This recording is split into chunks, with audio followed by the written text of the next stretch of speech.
semaine, c'était assoiffé. Et je pense qu'on a encore soif. N'est-ce pas? On a encore soif et aujourd'hui, j'aimerais qu'on continue toujours dans le même esprit parce que Dieu n'a jamais fini de faire de quoi dans ta vie.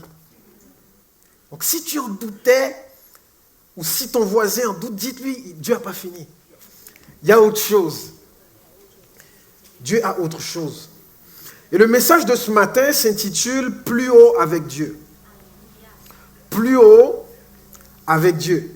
Il s'adresse à vous si vous êtes croyant, parce que peu importe où vous êtes rendu, Dieu veut vous amener, pas seulement plus loin dans la vie, mais plus haut.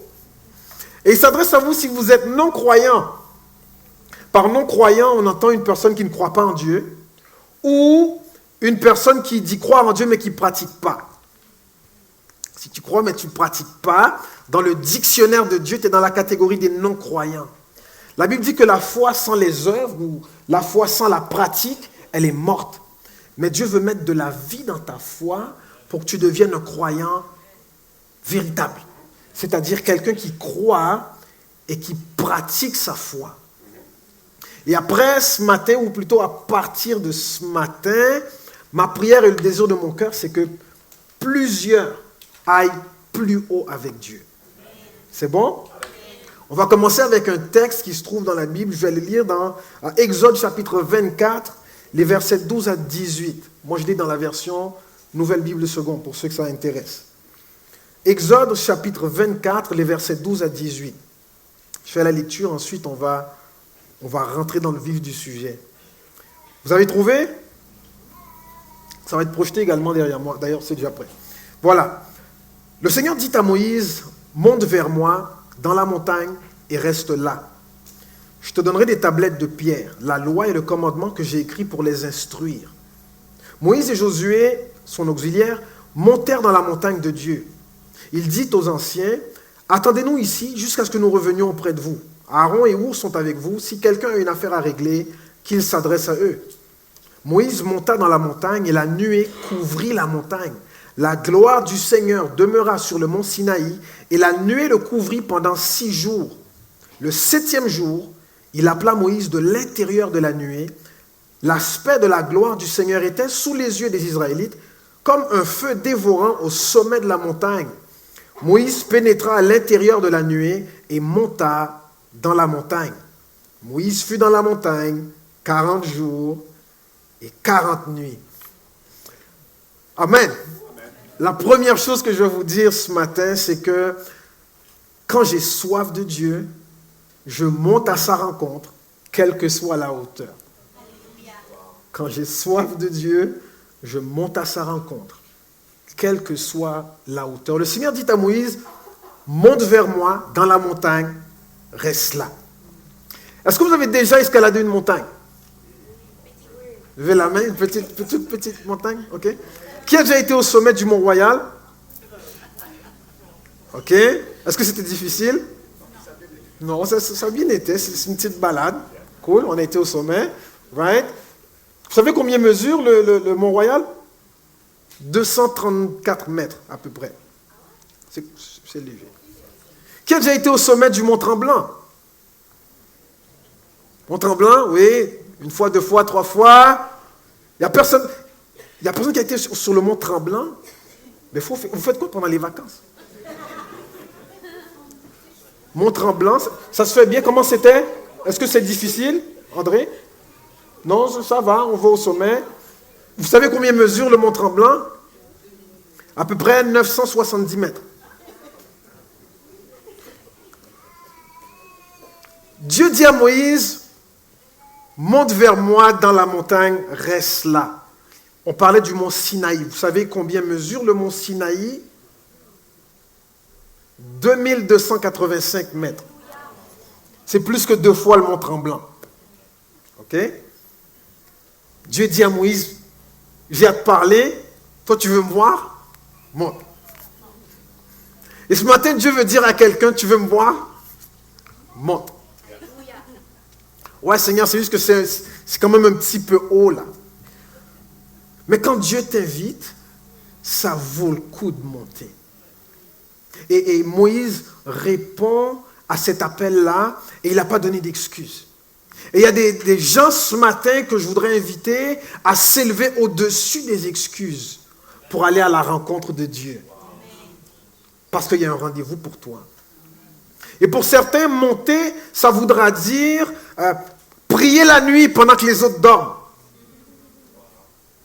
Comme on a fait vendredi. C'est haut, hein? Pour certains, ça voudra dire jeûner pendant que les autres mangent et font la fête. Il y en a qui ont jeûné la semaine dernière 1 jour, 2 jours, 3 jours, 5 jours. Pour certains, ça voudra dire étudier la Bible, étudier les paroles de Dieu, pendant que les autres préfèrent lire des commentaires sur les réseaux sociaux.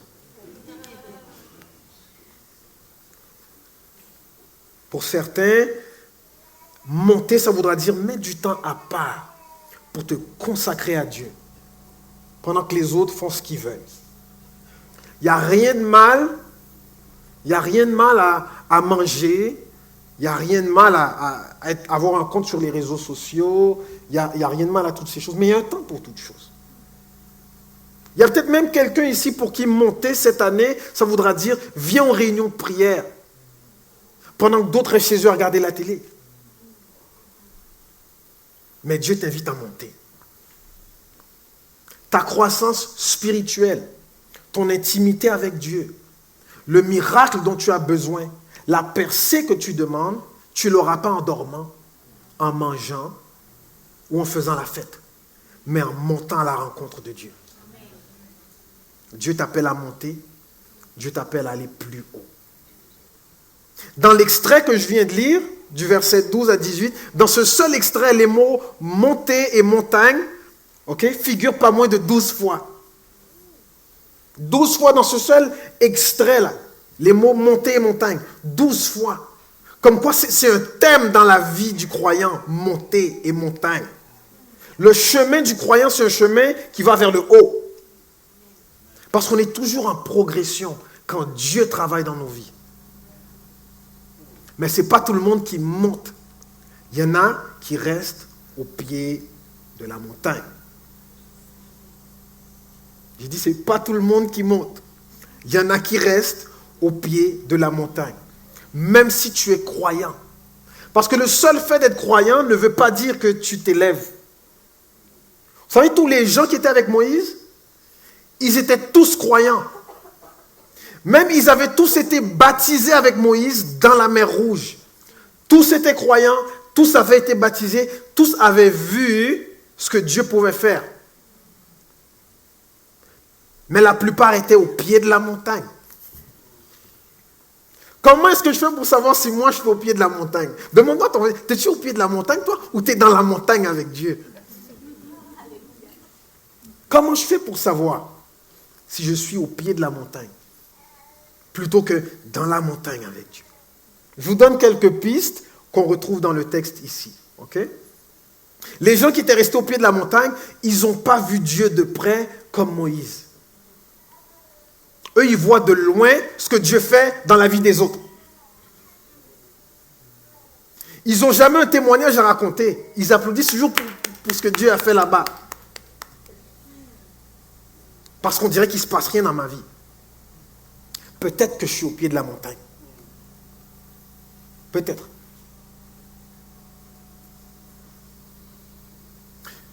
On n'a pas lu cette portion-là, mais à un moment donné, ce qui se passe quand Moïse se retrouve avec Dieu, on voit la gloire de Dieu sur la montagne, ça tremble. Le peuple d'Israël a peur, au point où ils disent à Moïse, « Et tu sais quoi Moïse? On vient d'avoir une idée, écoute, nous on ne veut pas s'approcher de Dieu, toi parle-lui pour nous, ok?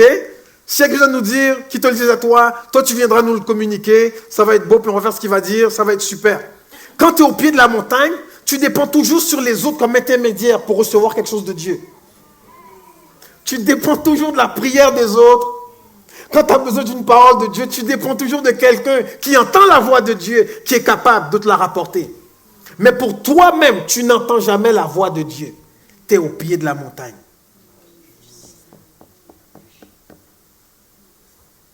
Prie pour moi, mon frère. Mais tu es capable de prier? Oui, mais c'est mieux quand toi tu pries. Dieu il t'entend, toi. Tu es au pied de la montagne. Tu es au pied de la montagne. Quand tu es au pied de la montagne, tu sais intellectuellement que Dieu est bon. Mais cette vérité-là, elle n'est pas enracinée dans ton cœur. Ce qui fait que à chaque fois que tu pêches, tu penses que Dieu est sur le point de te frapper. Ou quand un malheur t'arrive, tu penses toujours que c'est Dieu qui a quelque chose à voir là-dedans. Parce que tu ne connais pas le cœur du Père. Moïse, lui, il connaissait le cœur de Dieu. Et il savait que Dieu ne voulait que le bien du peuple. Mais le peuple a peur que Dieu le tape. Parce qu'il est terrible. Tu as vu ce qu'il a fait aux Égyptiens? Oh, t'es Égyptien maintenant? Oui, mais quand même. Dans ta tête, tu sais que Dieu est bon. Mais dans ta réalité, tu ne penses pas qu'il est vraiment bon pour toi. Tu es au pied de la montagne, mon ami. Tu es au pied de la montagne. Quand tu es au pied de la montagne, tu as toujours des excuses pour ne pas monter. Et tu te contentes du minimum. J'ai toujours une excuse pour ne pas aller plus haut. Minimum. Je prie un peu. Je lis ma Bible un peu. Je participe à la vie de l'Église, aux activités de l'Église un peu.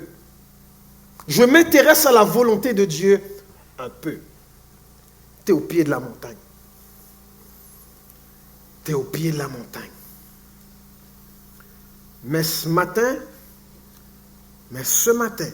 Dieu m'a dit de vous dire qu'il est à la recherche de quelqu'un qui va dire, cette année, je monte. Cette année, je monte. Je ne sais pas pour toi, je ne sais pas pour toi, je ne sais pas pour vous, mais moi, cette année, je monte. Quelle que soit la hauteur. Parce que si tu as soif de Dieu ce matin, tu vas monter à sa rencontre. Quelle que soit la hauteur. Et parfois, Dieu va t'amener à monter plus haut que tu es habitué. Mais tu ne vas pas regretter. Cette année, si tu es au pied de la montagne, please, monte. Parce qu'il y a plus. Il y a plus. Il y a plus. La deuxième chose, quand j'ai soif de Dieu, j'attends dans sa présence jusqu'à ce qu'il parle. Quand j'ai soif de Dieu, j'attends dans sa présence jusqu'à ce qu'il parle. Le verset 16 nous dit, la gloire du Seigneur demeura sur le mont Sinaï et la nuée couvrit pendant 6 jours. Le 7e jour, il appela Moïse de l'intérieur de la nuée. Dieu a appelé Moïse au jour 7. Ça veut dire que les 6 premiers jours, c'était le silence. C'est long, non? 6 jours? Attendre que quelqu'un te parle? 6 jours. 6 jours. Des fois, tu envoies un texto à quelqu'un, tu t'énerves après 5 minutes parce que la personne n'a pas répondu. Qu'est-ce qu'il fait? Est-ce qu'il y a des gens qui se reconnaissent là? Moïse est monté et il reste là. Et jour 1, 2, 3, 4, 5, 6, coudons. Je pense que je vais redescendre. Moïse aurait pu redescendre. Il avait la liberté de le faire. Il n'était pas un otage. Mais il a décidé d'attendre. Et une chance qu'il a attendu. Une chance qu'il a attendu. Une chance qu'il a attendu. Qu'est-ce qui se passe dans la tête d'une personne pendant 6 jours de silence? J'ai aucune idée de ce qui s'est passé dans la tête de Moïse. Mais il y a des bonnes choses qu'il a eu le temps de faire le point sur plein de choses. De se défaire de certaines idées préconçues. De revoir un petit peu à ses attentes face à la présence de Dieu. Moi, je pensais que Dieu allait tout de suite me parler, je suis quand même important. Donc, calme-toi, là. OK? Reste tranquille. C'est qui est important le plus ici, toi ou Dieu? Reconnais ta place. Attends. Attends. Attends. Dans Habakkuk chapitre 2, le verset 1, on nous dit, je vais rester à mon poste de garde et j'attendrai comme un guetteur sur le rempart pour savoir ou pour voir ce que Dieu me dira et comment il répondra à mes plaintes. Donc, Habakkuk, il attend. Il attend. Et des fois, on ne veut pas attendre. C'est ça notre problème. On veut que Dieu parle, mais on veut qu'il parle hier. OK? Mon besoin n'est peut-être pas urgent, mais tu vas quand même répondre urgemment. Parce que j'ai quand même dit au nom de Jésus. Bouge. Il y a des gens qui prient comme ça? Attends. Cette année, tes prières micro-ondes vont passer à un autre niveau. Parce que tu n'as jamais le temps pour Dieu. Pourtant, quand tu vas à l'hôpital, t'attends, non? Quand tu vas à la banque, t'attends, non? Quand tu vas à l'épicerie, tu fais la file, t'attends, non? Pourquoi on n'attend pas le Seigneur dans sa présence? Même quand le médecin ne peut rien pour toi, t'attends quand même. Il y a des raisons pour lesquelles on n'attend pas dans la présence de Dieu. Vous voulez que je vous en propose quelques-unes? Je vais en lister une coupe. Tout ce que je vais dire là ne s'applique pas nécessairement à tout le monde. On ne mettra pas tout le monde dans le même panier. Mais si le chapeau te fait, mets-le. OK? Tu n'attends pas dans la présence de Dieu parce que tu as soif d'autre chose. Tu as soif de divertissement. Tu as soif de sexe. Tu as soif d'argent. Tu as soif de statut social. Tu as soif de popularité. Tu as soif d'autre chose que de Dieu. Pas compliqué. C'est pour ça que tu ne l'attends pas. Parce que tu es pressé à aller faire les autres choses dont tu as soif. Et donc la présence de Dieu passe au second rang. C'est pas que tu n'aimes pas Dieu. Tu l'aimes bien. Mais il y a autre chose dont tu as vraiment soif là. Alors tu pries ça. C'est une prière éclair. Puis après, pas le temps. De toute façon, on m'a dit c'est la sincérité qui compte. Donc je vais te faire une prière sincère d'1 minute 30 secondes. OK? Puis après les 24 heures qui restent, ben, je vais aller faire autre chose. Parce que je n'ai pas le temps de t'attendre. Une autre raison. Tu n'attends pas parce que tu n'as pas conscience de qui est Dieu. Si tu savais réellement qui il est, t'attendrais. T'attendrais. Tu n'attends pas aussi parce que tu dors. Tu dors au gaz. Vous vous rappelez quand Jésus est allé, il est allé prier, et puis il a demandé à quelques disciples, les préférés, il dit, restez avec moi, je vais prier, ok, veillez avec moi. Jésus, il va, il fait cette prière, et puis quand il revient, les mecs, ils n'ont pas tenu 1 heure. Ils sont endormis. Est-ce que ça se pourrait que toi aussi tu dormes? Tu n'as pas le temps d'attendre. Jésus t'a dit de veiller, puis toi tu es fatigué. Ou tu as la flemme. Right? Tu es fatigué. Il y a une autre raison pour laquelle tu n'attends pas. Il y en a qui ne vont pas l'aimer, celle-là.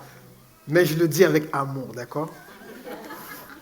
Tu sais, quand tu dis, je vais te dire ça avec amour, tu sais que ça va peut-être pas bien passer. Mais c'est vraiment avec amour. D'accord? Il n'y a pas de condamnation là. Tu n'attends pas dans la présence de Dieu parce que tu es paresseux. Ouais. Tu as beaucoup d'excuses pour ne pas prendre le temps de prier. Même à participer aux réunions de prière, aux activités de prière ou aux opportunités qui te sont données de juste prendre du temps dans la présence de Dieu. Mais la vérité, c'est que la vraie raison, c'est que tu es paresseux. Tu sais, dans Proverbe, on nous dit que celui qui est paresseux, la pauvreté va s'emparer de lui. Comme par surprise. C'est vrai pour les choses matérielles, mais c'est aussi vrai dans le spirituel. Et parce que tu es paresseux, spirituellement, tu es léger. Tu es pauvre. Tu n'as pas de puissance. C'est ta paresse qui t'empêche d'aller chercher dans la présence de Dieu ce que tu es censé recevoir. Une bonne résolution cette année, c'est d'arrêter d'être paresseux. C'est d'arrêter d'être paresseux. Et il se peut aussi, pour donner une autre raison, que tu n'attends pas dans la présence de Dieu parce que tu ne sais pas comment. Tu n'as pas appris. Tu penses que la présence de Dieu, c'est pour chanter et pour présenter tes besoins à Dieu. Mais ce n'est pas que ça. Dieu ne te donne pas accès à sa présence juste pour chanter puis lui donner ta liste d'épicerie. Dieu, ce n'est pas une transaction. C'est une relation. Une relation, ça prend du temps. Quand tu viens dans sa présence, attends. Dieu dit à Moïse, monte vers moi et reste là.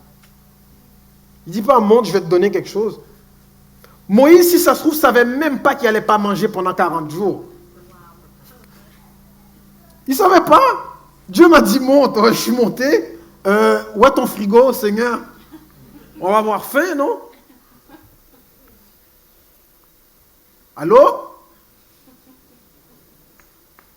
Qu'est-ce que je suis censé manger? Ça fait comme 2 jours là. Je pense qu'il m'a oublié. Je vais attendre. Pourquoi Moïse a attendu?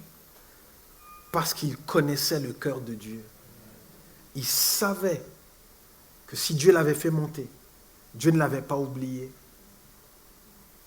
Et si Dieu n'a pas laissé un sandwich, au sommet de la montagne, il y a ses raisons. Parce que quand on jeûne, il y a un processus de sanctification qui s'enclenche. Tu te détaches de tes besoins charnels et tu te focalises sur les besoins de ton âme. Et il y a longtemps que ton âme a soif de Dieu. Mais tu es toujours en train de bouffer. Et ton âme, tu la négliges. Et Dieu te donne une occasion de venir dans sa présence. Et Dieu dit, moi, je vais nourrir ton âme pendant 40 jours. Je vais te gaver. Je vais te gaver. Je vais te gaver. Et il y a des gens ici qui, même si physiquement ça n'en a pas de l'air, spirituellement, vous êtes squelettique. Vous avez besoin que Dieu vous gave un peu. Et vous êtes au bon endroit parce que Dieu veut vous gaver. Bienvenue au buffet de l'Éternel, où on mange et on se rassasie. Ce qui m'amène à la troisième chose. Quand j'ai soif de Dieu, je me laisse instruire par lui, même s'il contredit mes convictions. Le verset 12, il dit, je te donnerai des tablettes de pierre, la loi et le commandement que j'ai écrit pour les instruire. Instruire qui? Il parle du peuple d'Israël. Et ce qu'il faut savoir, c'est que quand Moïse est monté là, après les jours de silence, quand Dieu a commencé à parler, et quand Dieu lui a remis les tablettes, Moïse n'a pas seulement reçu des tablettes. Ce n'était pas transactionnel l'expérience de Moïse. Moïse n'a pas seulement reçu des tablettes, il a reçu une instruction, une éducation spirituelle. Moïse a reçu une éducation spirituelle. C'est ça qu'il a reçu là-haut. Il a reçu une éducation spirituelle et une intelligence qui lui permettrait de comprendre la loi, comprendre le cœur de Dieu pour être capable ensuite de l'enseigner, de communiquer à d'autres, de transmettre ce qu'il avait reçu. Il n'est pas allé là-haut juste pour récupérer une tablette.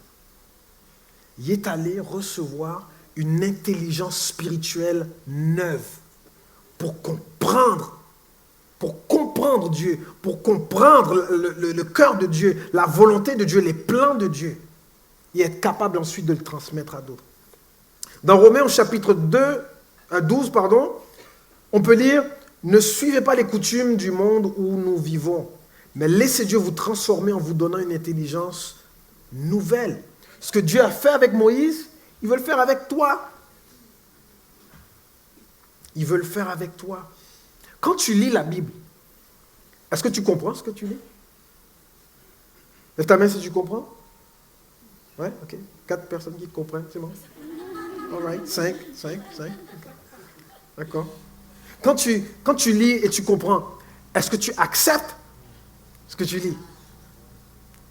Ok, 2. Cool. All right.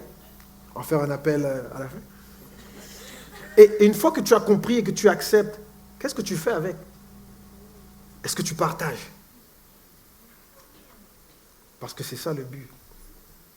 Si tu te laisses instruire par Dieu, tu vas recevoir beaucoup plus que de la connaissance. Tu vas recevoir une intelligence spirituelle nouvelle. Mais tu dois te laisser instruire. Dieu veut que tu comprennes son cœur. Et parfois, Dieu va t'enseigner des choses qui vont contredire tes convictions, tes idées. Tu sais ça? Je vais vous dire quelque chose, il y en a peut-être qui ne le savent pas. Le rôle de Dieu, ce n'est pas de te dire ce que tu veux entendre. Désolé. Je sais, c'est plate. C'est super plate. Le rôle de Dieu n'est pas de me dire ce que je veux entendre. Le rôle de Dieu n'est pas de me dire ce que j'aime entendre, ce qui fait du bien à mes oreilles. Son rôle dans ma vie, c'est de me conduire dans la vérité. Et donc il dit monte, je monte. Il dit reste là, j'attends. Jusqu'à ce qu'il parle. Et quand il parle, je dois être prêt à accepter tout ce qu'il me dira. Tout comme Moïse a été prêt à accepter tout ce que Dieu disait. Mais la Bible dit, c'est l'apôtre Paul qui parle à une église qui se trouve en Corinthe, et il dit quelque chose d'intéressant qui s'applique encore à nous aujourd'hui. Il dit, l'homme charnel ne reçoit pas les choses de l'esprit. C'est une folie pour lui. Ok? Dieu veut te donner une éducation spirituelle, renouveler ton intelligence, te donner une intelligence spirituelle neuve. Et il va te dire parfois des choses qui vont aller contre ce que tu penses. Et la Bible dit, mais les gens charnels ne reçoivent pas les choses de l'esprit. Pour lui, c'est une folie. Par exemple, quand il dit, hommes, aimez vos femmes comme Christ a aimé l'Église. Les gens charnels de l'époque répondent à cela, t'es fou. C'est une folie pour eux. Pourquoi? À cette époque, la femme était un objet, elle n'était pas l'égale de l'homme. La femme appartenait à l'homme comme son cheval lui appartenait, comme son esclave lui appartenait. Mais Dieu vient et dit, ta femme, c'est ton égale, tu dois être prêt à donner ta vie pour elle. T'es fou. C'est une folie pour les charnels. Quand l'Esprit de Dieu essaie de te donner une éducation neuve, une intelligence spirituelle nouvelle. Si vous suivez un peu les nouvelles, vous voyez, vous avez entendu parler de le prince Harry et la duchesse Meghan Markle. Oh, donc ils ont renoncé à leur statut, ok, de royauté comment? Pour être plus indépendant. Et en bonne partie, on dit que le prince Harry a pris cette décision-là en bonne partie aussi pour protéger sa femme parce qu'elle en bavait un peu là-bas. Ok? Maintenant, je ne connais pas leur relation, d'accord? Ce n'est pas mes amis, ils ne m'appellent pas, ils ne m'ont jamais appelé, remarque. Ok? Donc, mais cet homme-là renonçait à la royauté pour protéger sa femme. Ce qu'il a fait là, c'est ça le rôle d'un mari. Il n'y a rien qui devrait venir avant ta femme. Ni ta job, ok? Ni tes loisirs, ni tes amis, ni ton auto. Ok? Il renonce à un statut comme convoité. Parce qu'il dit ça, c'est ma femme, elle vient en premier. Mais pour un homme charnel, ça c'est une folie. Mon mari, le chef du foyer, t'es fou? Pour les gens charnels, c'est une folie. Parce que l'homme ou la femme charnelle ne reçoit pas les choses de l'esprit. Des fois, Dieu va t'enseigner des choses qui vont contre ce que tu penses. Mais si tu reçois ce qu'il te dit, il va te bénir. Mais pourquoi est-ce qu'il a fait les choses comme ça? Pourquoi en créant le monde, pourquoi est-ce qu'il a pas créé l'homme au-dessus de la femme, mais les deux sont égaux, mais chacun a reçu des rôles différents. Et un des rôles que l'homme a reçu, c'est de diriger son foyer. Mais pourquoi c'est à lui que tu as donné ce rôle? Il fallait bien le donner à quelqu'un. Dieu a choisi l'homme, bon. Ostine-toi avec lui. Ça ne veut pas dire que l'homme est meilleur. Des fois, loin de ça. Mais Dieu donne des rôles. Et comment Dieu fonctionne, parfois c'est au-dessus de nos pensées. On ne comprend pas comment il organise. Pourquoi il choisit ce design-là. Mais si tu veux progresser avec Dieu, aller plus haut, tu ne dois pas seulement monter, tu dois aussi attendre. Et tu dois te laisser instruire par lui. Moïse n'est pas devenu l'homme qu'il est devenu juste comme ça. Il est allé jusqu'au bout du processus que Dieu avait mis devant lui. Il est monté, il a attendu, il a reçu l'instruction, l'éducation spirituelle que Dieu lui a donnée. Cette année, investis dans ton éducation spirituelle. Et ça veut dire que, par exemple, le dimanche, ça c'est un minimum. C'est minimum. Ce qu'on vous donne le matin, les pasteurs, là, ça c'est le fruit de notre recherche de Dieu. C'est mon fruit. Mais ce que je vous donne, c'est mon fruit, mais pour vous, ce n'est pas un fruit, pour vous, c'est une semence. Tu dois arroser dessus, bâtir dessus. Et ce qui brise mon cœur, c'est que pour certaines personnes, si ça se trouve, ce que je vous donne ce matin, c'est la seule nourriture spirituelle que vous aurez pris de la semaine.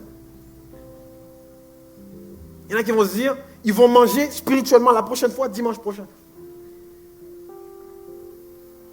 Comment tu veux aller plus haut?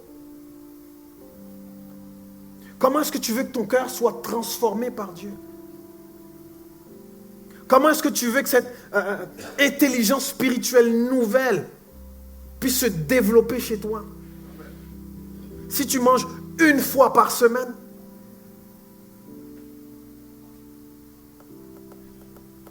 tu connais le mot rachitique?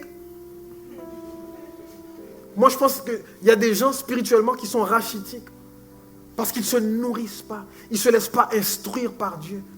Quand tu lis la Bible, et puis que tu dis, ah, ça ne m'intéresse pas, ça, non, ça, t'es fou, oublie. Qu'est-ce qui reste? Toutes les vitamines, tu les jettes à la poubelle. Comment tu veux grandir? Comment? Comment tu veux grandir?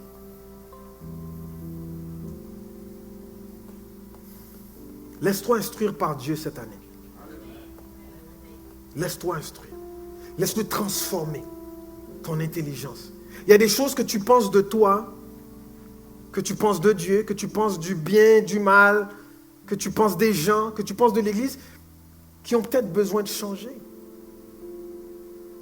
Mais pour ça, tu dois te laisser instruire par Dieu. Monte, pratique sa présence, attends dans sa présence jusqu'à ce qu'il te parle. Ne te contente pas de prière micro-ondes, ensuite tu te relèves sans avoir reçu aucune parole, puis tu vis ta vie, puis la prochaine fois que tu as prié, tu vas recommencer la même chose, puis tu vas regarder d'autres personnes être bénies, être touchées, être utilisées par Dieu. Puis après tu te demandes, mais moi c'est quoi le but de ma vie? Moi, cette fois, reste là. Je vais te parler, je vais te donner une éducation spirituelle, je vais t'instruire. Et quand tu vas redescendre, tu ne seras plus la même personne. Tu vas devenir une source de bénédiction pour ta génération. Parce que tu m'auras laissé te façonner, te transformer cette année. Moïse est monté, il a attendu, il s'est laissé instruire, et quand il est redescendu, l'histoire a commencé à changer. Il y a des gens qui montent, mais qui n'attendent pas. Il y a des gens qui montent et qui attendent, mais qui n'aiment pas ce qu'ils entendent. Mais il y a ceux qui montent, ils attendent. Et puis ils sont prêts à recevoir tout ce que Dieu va dire. Et quand Dieu parle, ils laissent leur cœur être transformé. Ils laissent leur cœur être imbibé. Pas seulement de paroles, mais de la présence de Dieu, de la sagesse de Dieu, de l'amour de Dieu. Et quand ils redescendent, leur visage brille. Et ils commencent à bénir. Ils commencent à communiquer les grâces de Dieu partout où ils vont. Parce que Dieu les a touchés. Et il y a une promesse qui est attachée au fait de chercher Dieu de cette façon-là. Dans 2 Chroniques, chapitre 7, le verset 14, et je vais conclure avec ça. Ça dit, si mon peuple, Dieu qui parle, sur qui est invoqué mon nom, s'humilie, prie et me cherche, s'il revient de ses mauvaises voies, moi je l'entendrai depuis le ciel. Je pardonnerai son péché et je guérirai son pays. Dieu cherche des gens ce matin qui vont dire, nous allons monter à ta rencontre. Nous allons attendre dans ta présence jusqu'à ce que tu nous parles. Et on va recevoir tes paroles. Même si elles contredisent nos convictions, même si elles contredisent ce qu'on pense. Et ces gens-là vont briller sur la terre. Est-ce qu'on peut se lever, s'il vous plaît? D'habitude, le dimanche vers 11h30, on se sépare et on invite tout le monde à se rendre au sous-sol pour un temps de connexion. Et puis on va être là avec l'équipe pastorale, on prend de vos nouvelles et tout ça. Mais aujourd'hui, étant donné qu'on clôture ce week-end la semaine de prière, j'aimerais que ce matin, on prenne du temps pour prier ensemble. J'aimerais inviter toutes celles et ceux qui ont soif de Dieu. Peut-être que tu t'estimes être au pied de la montagne, peut-être que tu estimes être dans la montagne, peu importe où tu es rendu, avec Dieu on peut toujours aller plus haut et je veux inviter quelqu'un ce matin qui a soif de Dieu, qui veut prendre du temps maintenant, pour les prochaines minutes. On va juste connecter avec Dieu ensemble. Et si tu es là et tu n'es pas pratiquant, ou jusqu'aujourd'hui tu n'étais pas pratiquant, mais que tu souhaiterais le devenir, je veux t'inviter aussi à t'approcher. Parce que Dieu t'attend. Les bénédictions de Dieu sont aussi pour toi. Tous les péchés que tu as commis jusqu'ici, les péchés qui pèsent peut-être sur ta conscience en ce moment, Dieu peut les effacer. La Bible dit que Dieu peut même purifier ta conscience de ces choses-là. L'invitation est pour tout le monde. Homme, femme, petit, grand, qui que tu sois ce matin, si tu as soif de Dieu et que tu veux prendre du temps avant d'entrer dans ta semaine, approche tout de suite. Approche tout de suite. Cette année, on monte. On monte. Cette année, je monte. Je monte à sa rencontre. Je vais prendre le temps. Je vais le mettre à mon agenda. Je vais attendre dans sa présence. Si je dois attendre 1 minute, 2 minutes, 3 minutes, 6 minutes avant que Dieu me parle, je vais attendre parce que je connais son cœur.